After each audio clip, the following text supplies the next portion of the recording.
صاحب یہ فرمائیے گا کہ وضو کرنے کے بعد ہم اپنے ہاتھ اور چہرے کو خشک کر سکتے ہیں یا نہیں؟ جی، وضو کرنے کے بعد اگر کوئی بندہ اپنے چہرے کو صاف کرنا چاہتا ہے تو وہ کر سکتا ہے۔ اس کا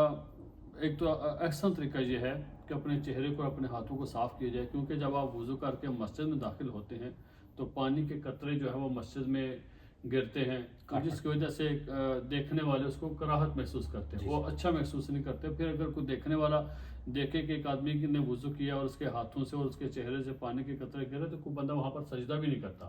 تو اس وجہ سے بہتر ہے اور احسن طریقہ یہ ہے کہ آپ مسجد میں داخل ہونے سے پہلے اپنے چہرے کو اپنے ہاتھوں کو اچھی طرح جو ہے خشک کرو۔ جس طرح مسجد میں آج کل ٹاول پرووائڈ کیے جاتے ہیں یا ٹیشو پیپر مسجد میں پرووائڈ کیا جاتا ہے، تو اپنے اس کے ساتھ جو اپنے چہرے کو اپنے ہاتھوں کو صاف کرو، خشک کرو۔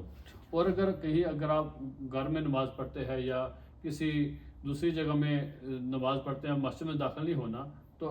تو پھر اگر آپ نہ بھی صاف کریں تو پھر بھی ٹھیک ہے۔ اس کی وجہ یہ ہے کہ علماء اس کے بارے میں یہ کہتے ہیں کہ پھر